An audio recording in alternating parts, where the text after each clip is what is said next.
Bapak Ibu, saudara-saudari, selamat malam. Namo Buddhaya. Namo Buddhaya. Ya, maaf hari ini saya turunnya lambat ya. Tidak tepat waktu saya.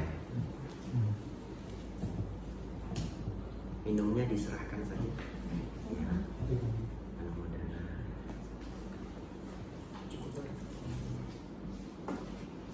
Bapak Ibu, saudara,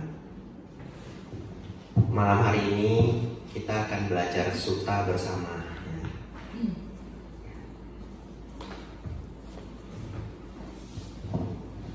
Kesempatan yang sungguh membahagiakan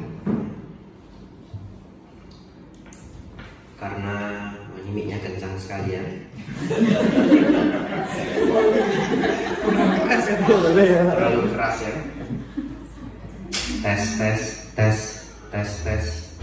Tes naik sedikit, tes ya pas.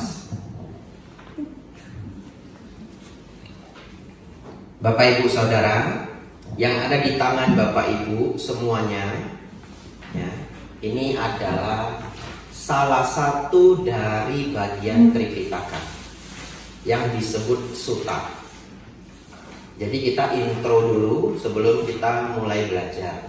Biasanya kelas Dhamma kelas itu 2 jam ya, nanti kita lihat ya. Tidak perlu dipikirkan, nanti lewat sendiri ya. Kita tunggu ya, biar semuanya konsentrasi.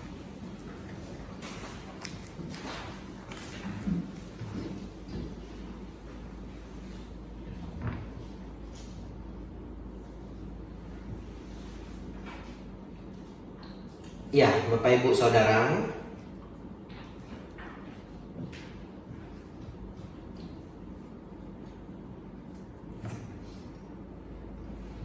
Tripitaka itu sangat terkenal, artinya adalah 3 keranjang.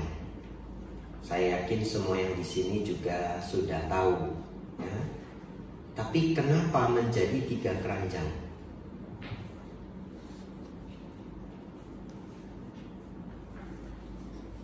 Bapak Ibu Saudara, 3 keranjang itu adalah 3 grup. Yang pertama sutta, yang kedua winaya, yang ketiga abhidhamma. Hari ini yang Bapak Ibu pegang adalah sutta.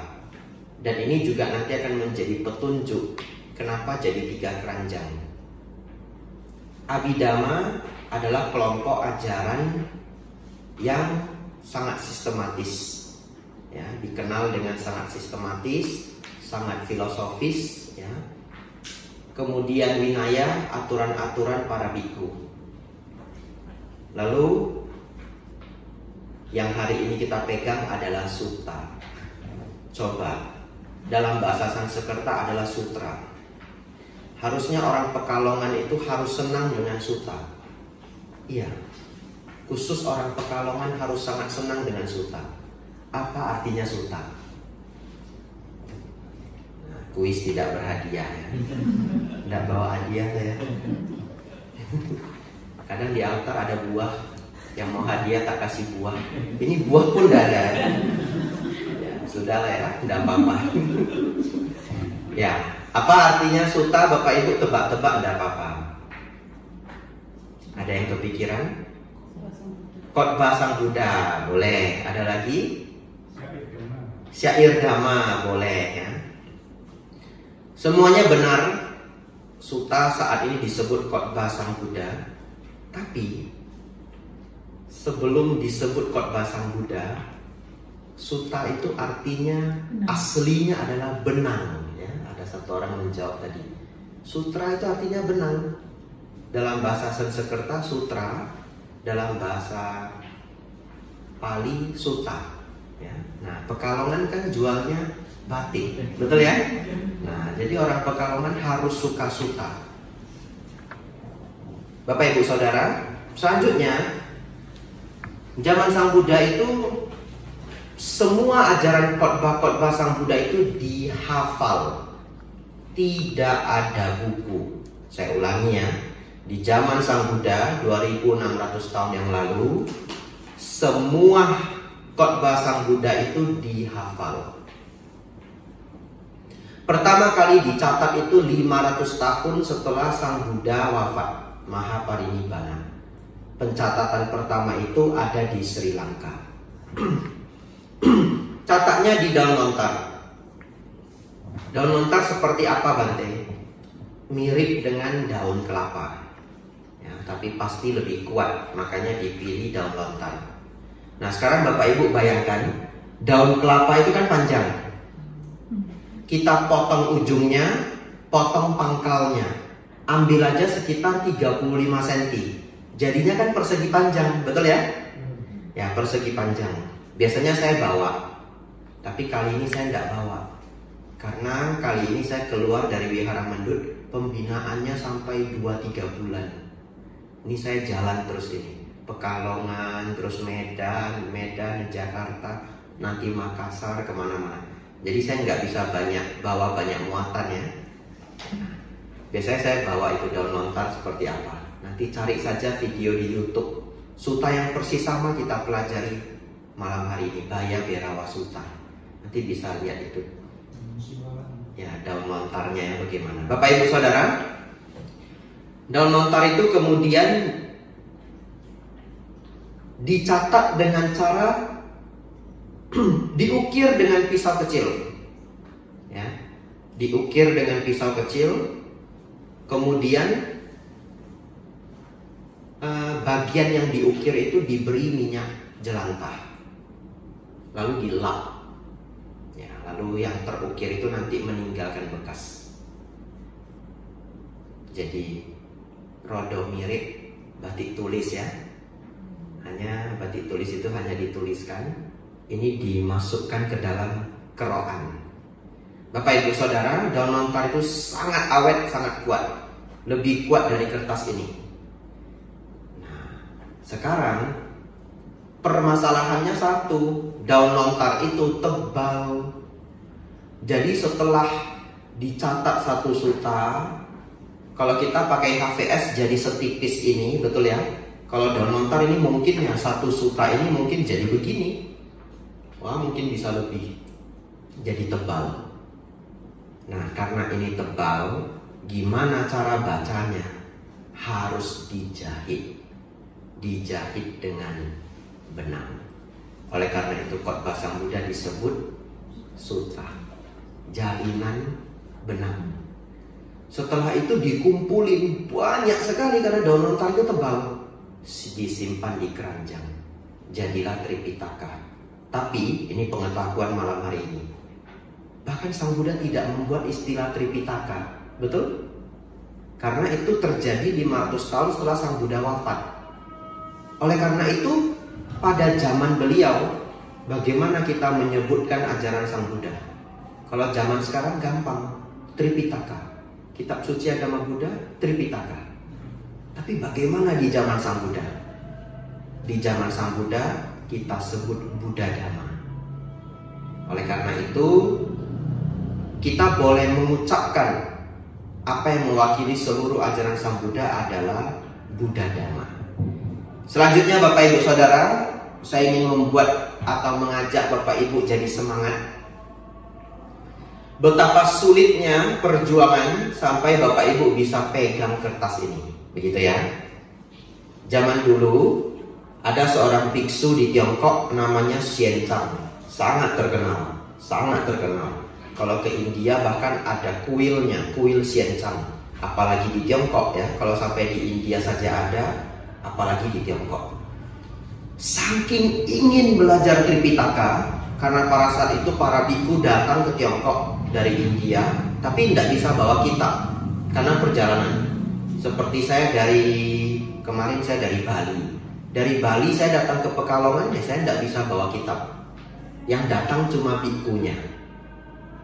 Lalu biksu Xianzang ini belajar dari para biku India, tapi setelah itu ingin belajar kitab suci, tapi tidak ada. Akhirnya para biku dari India itu memberi saran, kalau Anda ingin ya Anda harus ke India sana, ke Mahanalanda University, atau dulu namanya Wihara Mahanalanda. Lalu dia benar-benar jalan kaki ke sana. Jadilah legenda serial TV Tong Samcong, Kerasakti. Tapi yang dikisahkan di Kerasakti itu novel, begitu ya? Ya, yang dikisahkan di Kerasakti itu novel. Ya, silakan masuk Pak. Ya.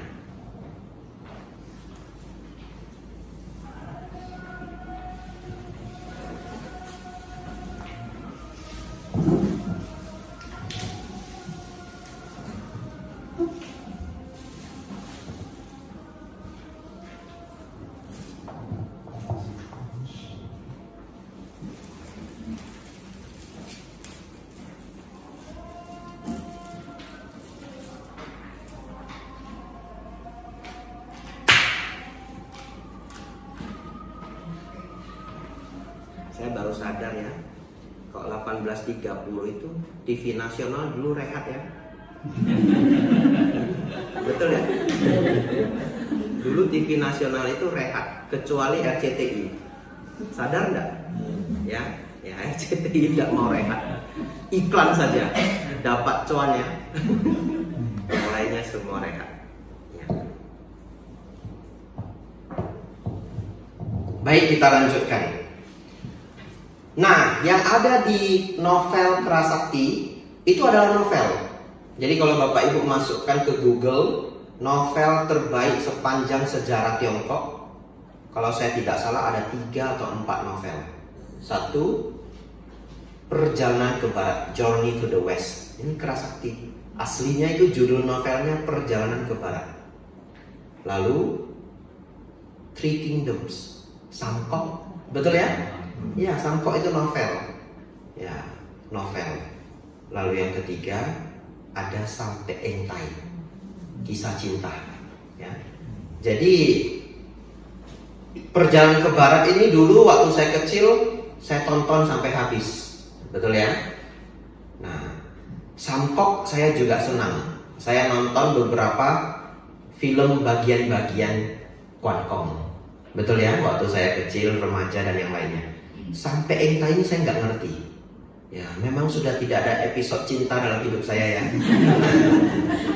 Jadi Bapak Ibu nonton sendiri ya. Sampai Engtai ya, saya nggak ikut itu ya. Ya, walaupun itu novel, itu benar-benar terinspirasi dari biksu yang benar-benar jalan kaki dari Tiongkok ke India. Jalan ke sana 4,5 tahun. Jalan kaki 4,5 tahun. Dan sepanjang perjalanan itu menemui banyak sekali halangan. Bandit, orang jahat, longsor ya, ada longsor salju ya. Kemudian setiap ya, boleh silahkan. Mau bagi air boleh. Baik, kita lanjutkan ya. Karena kalau kelas saya itu zero distraction. Jadi kelas saya itu tidak boleh ada gangguan. Kalau ada gangguan saya berhenti. Tapi boleh, saya anggap iklan. Ya, jadi Bapak Ibu kalau nanti ada gangguan berarti iklan. Karena dulu waktu saya kecil itu ada sinetron yang ratingnya tinggi, iklannya banyak sekali. Nonton 5 menit sudah hampir kena tampar iklan. Betul ya? Nanti sudah hampir mau ketahuan berbuat jahat iklan. Apa Bante? Apa sinetronnya Bante? Itu sinetron dah habis-habis seumur hidup. Tersanjung. Saya masih kecil sekali. Mama saya nonton Tersanjung, saya tanya, "Ma, itu kapan habis?" Kapan habis? Udah habis-habis. Ya, baik, kita lanjutkan ya. Bapak Ibu konsentrasi. Bapak Ibu Saudara, setiap gangguan di perjalanan itulah diubah menjadi siluman. Ya, ketemu bandit, ketemu orang jahat itu diganti jadi siluman-siluman. Tapi salah satu tantangan paling berat. Jadi Biksu Tong Samcong ini dia didukung oleh raja. Jadi dalam perjalanannya dari Tiongkok ke India itu bawa pasukan kerajaan, bawa tentara, jalan kaki. Salah satu yang paling berat itu adalah longsor salju. Satu ketika melewati gunung es terjadi longsor salju. Cukup banyak para tentara itu terjebak. Tapi karena mereka takut misinya gagal, mereka minta kawannya untuk jangan menolong. Pergi, lanjut saja. Padahal mereka tahu mereka pasti mati. Tapi supaya misi itu tidak gagal, disuruh lanjut. Jadi temannya yang lain itu terpaksa lanjut sambil menangis. Itulah beratnya perjalanan ke barat ini. Tapi di antara banyak tantangan, ada satu tantangan yang sangat berat, yaitu desa prostitusi. Ini satu desa semuanya prostitusi. Kenapa berat? Karena tentara itu tidak takut dengan bandit, tidak takut dengan kematian, tapi sudah jalan kaki bertahun-tahun jenuh ya. Datang ke desa ini banyak wanitanya, mereka digoda. Ngapain jalan kaki? Kapan habisnya? Mana ada orang jalan kaki dari Tiongkok ke India? Gak ada. Kamu di sini aja, begitu ya? Dan banyak sekali tentara yang memilih untuk nggak mau lanjutkan perjalanan. Mereka membangun rumah tangga di sana. Dan namanya prajurit juga ganteng-ganteng. Jadi mereka semua dijerat. Ya, silahkan.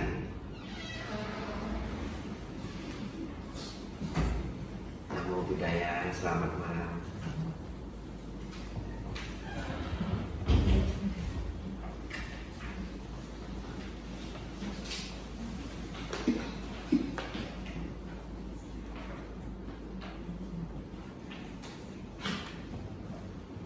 Bapak Ibu tahu satu iklan berapa detik?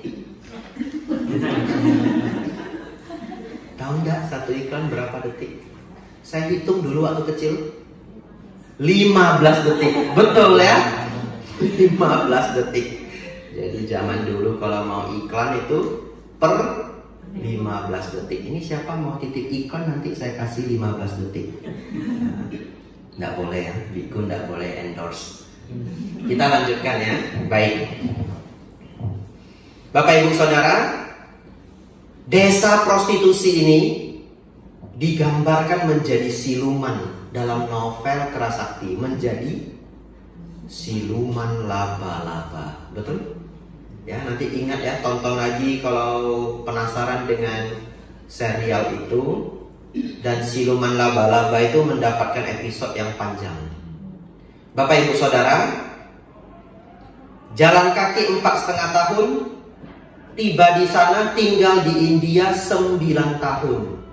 Untuk apa Bante? Belajar bahasa Sanskerta, belajar bahasa Hindi, dan belajar Dharma di Mahavihara Nalanda.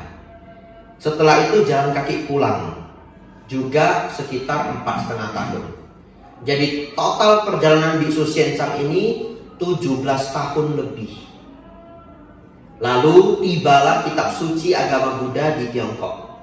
Lalu pelan-pelan diterjemahkan ke bahasa Mandarin. Bapak Ibu Saudara, tadi saya ingin menceritakan betapa sulitnya kertas ini tiba di tangan Bapak Ibu.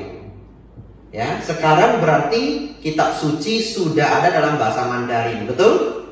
Sejak Biksu Xianzang pulang ke Tiongkok. Tapi kan belum bahasa Indonesia. Bante, gimana ini supaya jadi bahasa Indonesia? Itulah terjadi sejak Biku Abijato tiba di Pekalongan. Kertasnya toh ya. Lah kan berkat saya datang ini dicetak toh. Kertasnya toh ya. Tapi bagaimana ini hadir? Dulu di Sri Lanka tersimpan kitab bahasa Pali. Ini sepertinya belum saya ceritakan di wihara lain ini. Ya.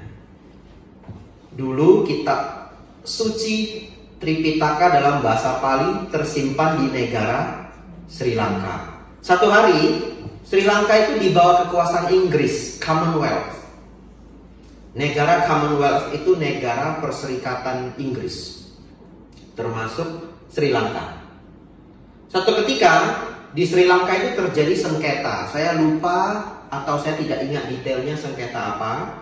Di Inggris dikirimlah seorang pengacara yang handal.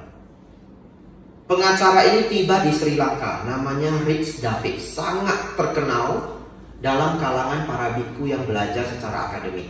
Jadi kalau Bapak Ibu ketemu Bante Santa Cito yang kuliah agama Buddha, Bante Titayanyo atau para Bante yang akademik, tanya Bante kenal Rich Davids, dia pasti bilang kenal. Ya.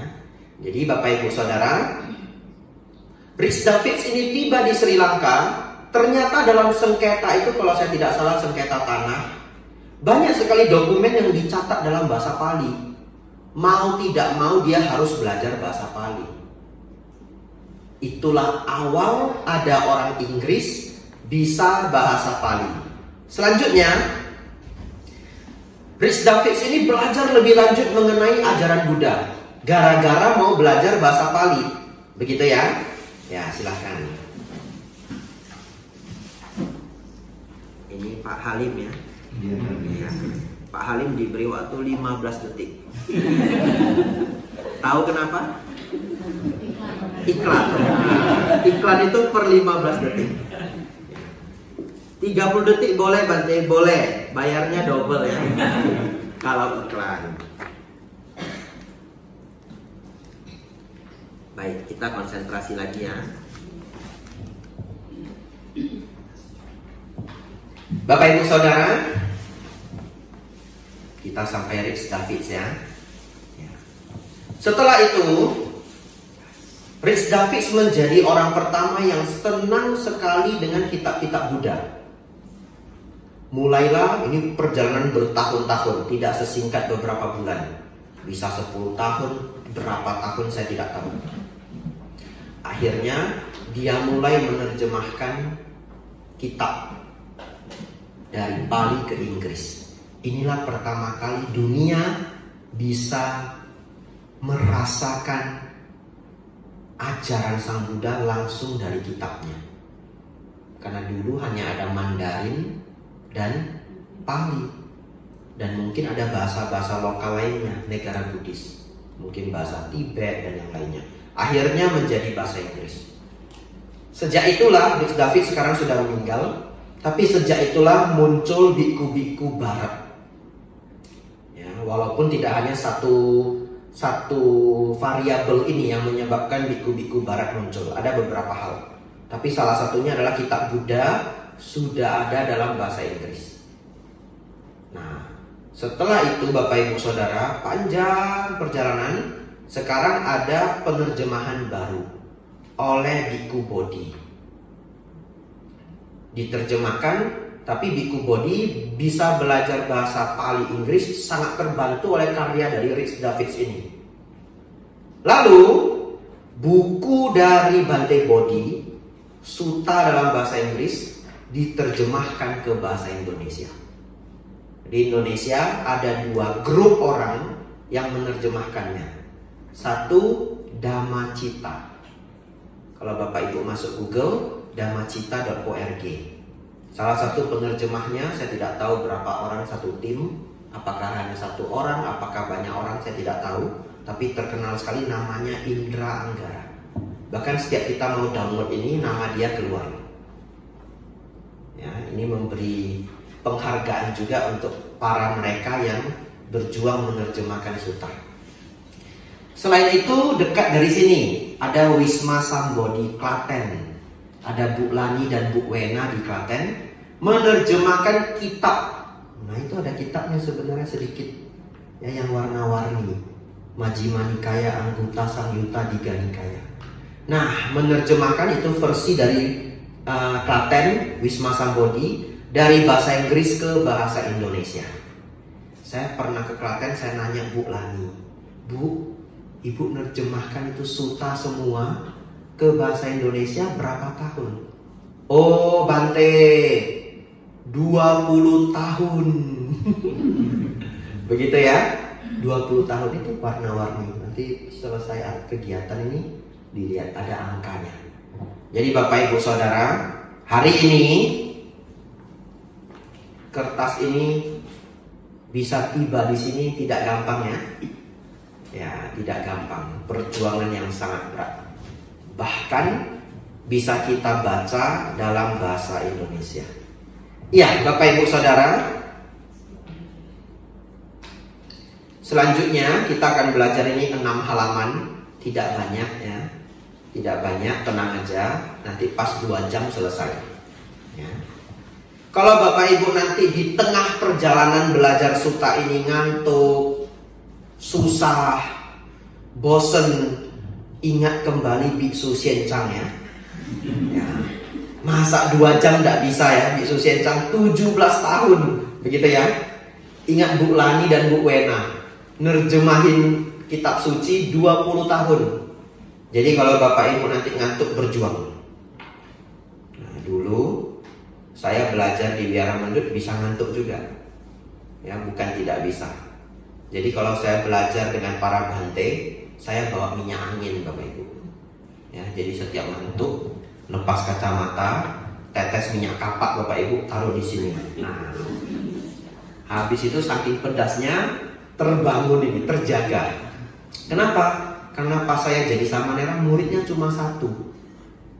Jadi gurunya 1, muridnya 1. Saya nggak boleh ngantuk. Kalau gurunya 5, 1 ngantuk, gurunya masih ya sudahlah, 1 ngantuk, betul ya? Saya muridnya cuma 1, saya nggak boleh ngantuk. Nah, jadi Bapak Ibu Saudara, mari kita belajar bersama. Ini suta yang paling saya sukai di antara banyak suta. Dan ini suta nomor 2 yang perlu dipelajari. Kenapa tidak masuk nomor 1 Bante? Karena nomor 1 itu Arya Pariyesana Sutta Majjhima Nikaya 26. Ini Bapak Ibu Saudara Majjhima Nikaya 4, betul ya? Bapak Ibu bisa lihat di atas. Dan kode ini sebenarnya penting untuk mereka yang belajar sutta. Kalau Bapak Ibu masukkan ke Google MN spasi 4 keluar ini. Ya, MN spasi 4 keluar ini. Kalau tidak keluar tulis bahasa Indonesia. Kadang yang keluar bahasa Inggris. MN spasi 4 bahasa Indonesia. Nah, Bapak Ibu Saudara, sutta yang pertama adalah MN 26 yang perlu dipelajari pertama. Arya Pariyesana Sutta. Tapi saya loncat. Kenapa? Karena sutta 26 itu kisah perjalanan hidup Sang Buddha dari kecil sampai wafat. Ya, saya skip karena itu sudah sering Bapak Ibu dengar ketika masa Waisak. Kita langsung masuk sutta nomor 2 ini. Kekhawatiran dan ketakutan. Demikianlah yang kudengar. Pada suatu ketika Sang Bagawa sedang menetap di Sawati di hutan Jeta, Taman Anatha Pindika. Bapak Ibu Saudara, kenapa dimulai dengan demikianlah yang kudengar? Aneh ya, dalam bahasa Pali ini disebut dengan Ewang Me Sutang. Karena zaman Sang Buddha semua khotbah itu dihafal, tidak dicatat. Satu ketika para biku itu berkumpul 500 orang untuk mengulang khotbah yang dihafal sambil dicek oleh 500 biku yang semuanya sudah mencapai arahat. Apakah yang dihafal itu keliru atau tidak? Ngerti ya?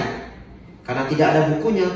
Jadi saya hafal ini, misalkan Bapak Ibu ini semua ngecek dan semua nggak ada yang megang kertas. Ya, jadi saya harus mulai dengan demikianlah yang kudengar. Ewang Me Sutang. Dan yang mengucapkan ini adalah Bante Ananda. Begitu ya. Jadi setiap Bapak Ibu mendengar demikianlah yang kudengar, ini adalah bagaimana Bante Ananda mengulang khotbah Sang Buddha di depan 499 arahat lainnya dan dicek sudah benar tidak yang dihafal itu. Kita lanjutkan Bapak Ibu. Nah, di sini ada juga yang sangat menarik ya. Ada 2 hal menarik di paragraf pertama ini.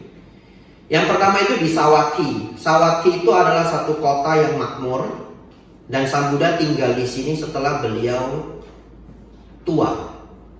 Ya, setelah beliau tua, beliau banyak menetap di kota Sawati. Oleh karena itu kalau Bapak Ibu membaca sutta, banyak sekali sutta itu di kota Sawati, bukan di kota lain. Kenapa? Karena Bante Ananda itu menjaga Sang Buddha 20 tahun. Sang Buddha meninggal di umur 80 tahun. Berarti Bante Ananda ikut Sang Buddha umur beliau 60 tahun. Ikut menjaga beliau 20 tahun. Dan pada saat beliau sudah tua, beliau banyak tinggal di kota Sawati ini. Ada 2 umat utama yang menjaga beliau. Ya, satu Anathapindika, seorang laki-laki, satu lagi Ibu Wisakha. Nah, Bapak Ibu Saudara, Anathapindika ini bukan nama asli. Anatha artinya tanpa rumah. Pindika artinya pelindung. Jadi Anathapindika ini nickname. Nickname itu bahasa Indonesianya apa? Nama kecil. Nama panggilannya, ya, nama panggilan ataupun istilah lainnya. Artinya yang melindungi mereka yang tanpa rumah. Ya, jadi pelindung anak yatim piatu, pelindung tunawisma. Nama aslinya bukan Anathapindika. Bapak Ibu Saudara, kita lanjutkan. Kemudian Brahmana Janusoni mendatangi Sang Bagawa dan saling bertukar sapa dengan beliau. Ketika Ramatama ini berakhir, ia duduk di satu sisi dan berkata, "Guru Gotama, ketika para anggota keluarga meninggalkan kehidupan rumah tangga menuju kehidupan tanpa rumah karena berkeyakinan pada Guru Gotama, apakah mereka menjadikan Guru Gotama sebagai pemimpin mereka, penolong mereka dan penuntun mereka? Dan apakah orang-orang ini mengikuti teladan Guru Gotama?" Bapak Ibu Saudara, saya ingin mengajak Bapak Ibu benar-benar senang membaca sutta pada malam hari ini. Kenapa? Karena ini adalah peninggalan kitab 2600 tahun yang lalu. Bapak Ibu sedang membaca artefak. Oleh karena itu, kita akan menemui bahasa sastra yang sebenarnya kita tidak terbiasa, betul ya? Coba nanti setelah saya baca ini, kalau orang baca sendiri seringnya tidak paham. Saya di beberapa provinsi ada umat yang datang ke saya, "Bante, saya mau belajar sutta sendiri, tapi kok dibaca tidak bisa ngerti ya?" Karena ini adalah bahasa sastra 2600 tahun yang lalu. Saya kalau tidak belajar dengan guru pun, saya hari ini tidak bisa mengajar seluas ini. Saya juga belajar dari para guru, oh tata bahasanya seperti ini, artinya ini. Jadi saya ingin memunculkan rasa senang pada Bapak Ibu Saudara. Kita sedang baca artefak. Kita seperti sedang jalan-jalan ke museum, membaca kitab peninggalan 2600 tahun yang lalu. Ini kalau Bapak Ibu paham, ini sangat luar biasa. Betul ya? Kalau Bapak Ibu ke piramida pun ada tablet-tablet, namanya tablet, artefak-artefak itu. Kita nggak bisa baca. Kita cuma bisa menikmati bentuknya.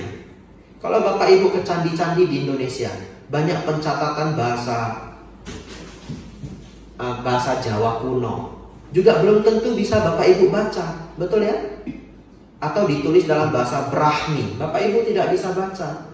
Saya kalau ke Thailand pun, ke wihara-wihara kuno, ada artefak peninggalan ditulis dalam bahasa Thai kuno, saya juga tidak bisa baca. Tapi Bapak Ibu Saudara, ini sudah diterjemahkan untuk kita. Kita sedang menikmati artefak, Bapak Ibu. Ya, jadi kita belajar hari ini, manfaatnya luar biasa, seperti sedang belajar di museum, ya, melihat sebuah peninggalan tua. Kita lanjutkan Bapak Ibu Saudara. Kenapa para Brahmana Janusoni ini bertanya ke Sang Buddha? Sang Bagawa artinya Buddha bagi yang tidak mengetahui. Bapak Ibu Saudara, beliau bertanya begini, apakah mereka menjadikan Guru Gotama sebagai pemimpin mereka, penolong mereka dan penuntun mereka? Dan apakah orang-orang ini mengikuti teladan Guru Gotama? Ini karena Brahmana Janusoni ini datang, dia ingin bertukar pikiran dengan Sang Buddha, tapi dia ingin memastikan kalau Sang Buddha ini guru utama, tidak ada guru lain lagi di dalam komunitas beliau. Begitu ya. Jadi dia datang untuk bertanya, apakah, ini kalau disederhanakan, apakah Anda guru besarnya? Begitu ya. Apakah Bante guru besarnya? Nah, kalau Bapak Ibu datang ke Wihara Mendut lalu nanya saya seperti ini, artinya apa? Anda sedang tanya, apakah saya kepala wiharanya? Ya, ataukah apakah saya guru besarnya? Saya akan menjawab, oh tidak, saya di sini cuma murid. Guru saya ada di atas, Bante Panyawaro. Tapi ternyata apa yang dijawab Sang Buddha? Coba kita baca paragraf selanjutnya. Begitulah Brahmana, begitulah. Ketika para anggota keluarga meninggalkan kehidupan rumah tangga menuju kehidupan tanpa rumah karena berkeyakinan padaku, mereka menjadikan aku sebagai pemimpin mereka, penolong mereka, dan penuntun mereka. Dan orang-orang ini mengikuti teladanku. Sang Buddha menjawab, iya, saya guru besarnya. Begitu ya. Bapak Ibu Saudara, ada satu hal yang baik untuk Bapak Ibu ketahui, ini penting sekali. Apalagi ini direkam ya, nanti yang belajar dari rumah juga dapat informasi berharga.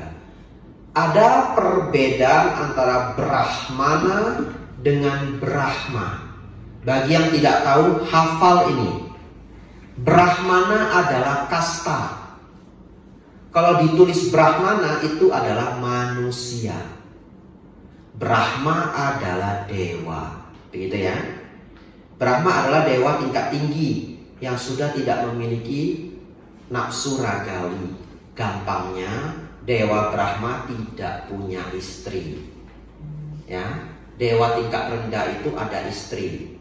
Kalau Bapak Ibu nonton Sun Gokong, Raja Langit ada istrinya? Ada ya? Karena masih dewa tingkat rendah. Ada 6 tingkat dewa yang masih memiliki nafsu ragawi, masih punya suami, punya istri. 20 alam Brahma, ada 20 alam dewa Brahma, semuanya tidak memiliki nafsu ragawi, tidak memiliki suami atau istri. Itulah perbedaan dewa dengan Brahma. Walaupun kadang Brahma juga disebut dewa Brahma. Bapak Ibu hafal ini supaya apa? Nanti belajar Dhamma dari Bante-Bante yang pelajarannya mendalam. Bante Damadiro, Bante Santacito. Bapak Ibu jadi tidak bingung. Ya, jadi terminologi ini harus dikumpul dan dihafal. Brahmana adalah kasta. Brahmana adalah manusia. Brahma adalah dewa. Kasta ada 4 Bapak Ibu. Brahmana adalah kasta tertinggi. Oleh karena itu, pada zaman Sang Buddha, kalau ditulis Brahmana, umumnya orang kaya. Ya, umumnya orang kaya. Zaman India dulu hampir semua Brahmana itu makmur. Kalau zaman sekarang belum tentu. Ya, zaman sekarang belum tentu. Kita lanjut paragraf selanjutnya. Nanti ujian ya Bapak Ibu ya. Tetapi Guru Gotama, tempat tinggal di dalam rimba belantara yang terpencil di dalam hutan adalah sulit ditahankan. Keterasingan adalah sulit dilatih dan adalah sulit untuk menikmati kesunyian. Seseorang akan berpikir hutan pasti akan merampas pikiran seorang biku jika ia tidak memiliki konsentrasi. Jadi Brahmana ini nanya, Bante, bukankah hidup sendiri, sunyi, keterasingan itu sulit? Ya, sulit ya. Keterasingan itu tidak gampang. Kalau Bapak Ibu coba ingat, tidak kerja 4 hari aja bosannya minta ampun, betul? Kalau yang tiap hari bekerja, betul ya? Saya dulu sekolah, waktu libur panjang bosan. Waktu sekolah pengen libur, begitu ya? Nah, itu padahal di rumah ya Bapak Ibu masih ada keluarga, ada kegiatan, bisa keluar sama teman. Kalau jadi biku, keterasingan. Ya, ini tidak gampang. Kita lanjutkan. Begitulah Brahmana, begitulah.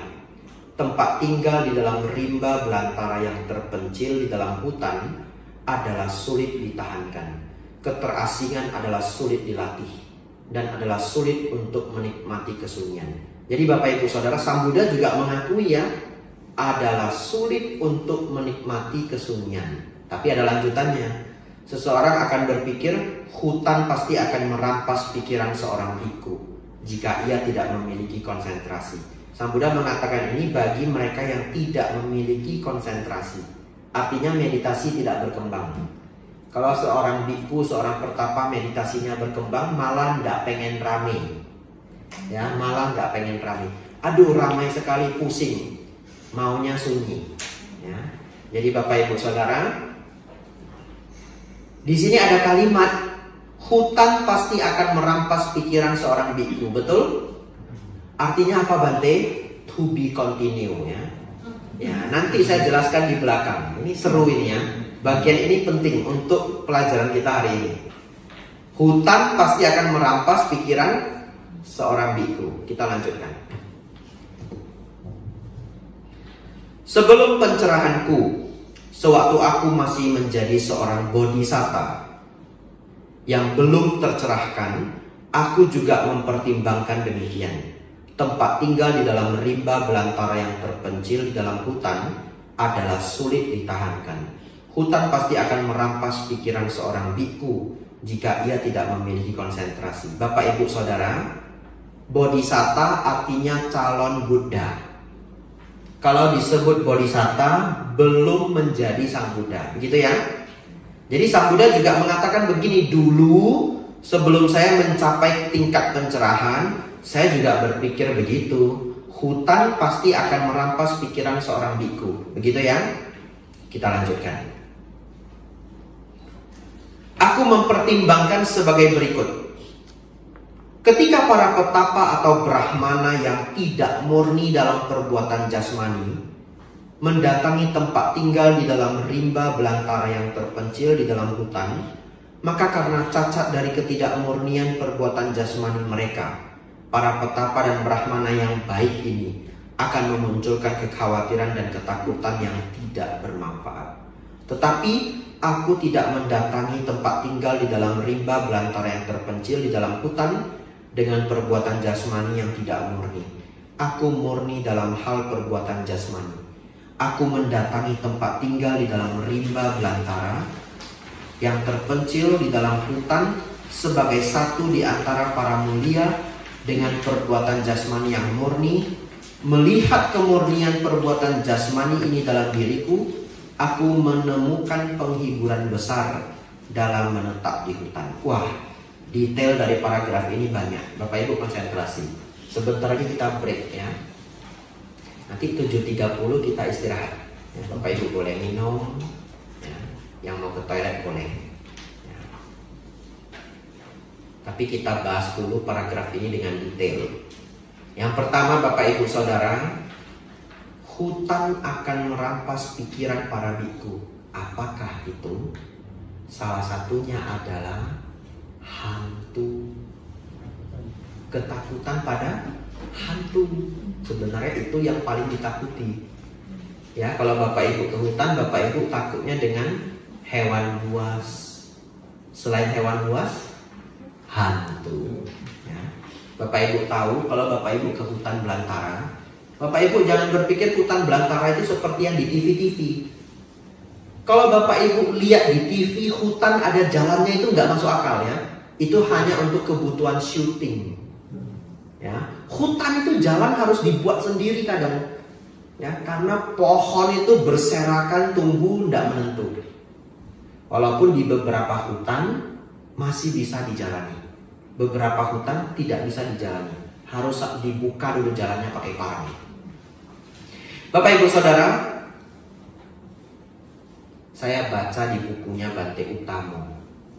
Beliau pernah pergi ke wihara hutan di Thailand.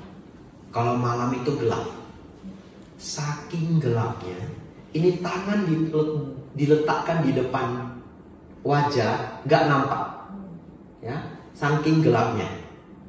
Nah, saya pernah merasakan ini. Saya berada di satu tempat, tangan tak letakkan di sini nggak nampak. Di mana Bapak Ibu? Ruangan ber-AC yang nggak ada jendelanya. Ya. Di beberapa ruangan ber-AC, kamar ber-AC tidak ada jendela sama sekali. Kadang ditutup gelap gulita. Tapi tidak semua kamar seperti itu. Banyak sekali kamar yang masih ada bocor sinar ya. Kalau Bapak Ibu ketemu tempat yang tidak bocor sinar sedikit pun, nanti coba ya, taruh telapak tangan di sini. Nah, kalau sudah nggak nampak, oh kayak begini. Hutan belantara ya. Hutan belantara. Nah, jadi Bapak Ibu Saudara, di zaman Sang Buddha dulu ada kepercayaan setiap hari uposatha, maka makhluk-makhluk yaka yang tinggal di hutan itu akan memakan manusia. Ya. Dan semua orang India pada zaman itu percaya hal ini. Oleh karena itu hutan belantara itu menjadi sangat menyeramkan. Tidak hanya hewan buas, tidak hanya sekedar hantu, tapi juga yaka yang mau memakan manusia. Oleh karena itu Bapak Ibu Saudara, itulah yang disebut dengan hutan akan merampas pikiran seorang biku. Di paragraf ini Bapak Ibu, tadi saya sudah bacakan, Sang Buddha menjelaskan bahwa beliau tidak memiliki ketakutan atau kekhawatiran karena apa? Karena mempertimbangkan perbuatan jasmani yang sudah murni. Sedangkan ada pertapa di luar sana yang perbuatan jasmaninya tidak murni. Oleh karena itu muncul kekhawatiran, kegelisahan. Ada hal baik dari paragraf ini yang bisa Bapak Ibu pelajari. Kalau satu ketika Bapak Ibu ke tempat yang angker, hotel yang ngeri begitu ya, atau tempat apapun yang mengerikan, lalu Bapak Ibu takut dengan hantu dan yang lainnya, apa yang harus Bapak Ibu renungkan? Apa yang harus direnungkan? Sila, begitu ya?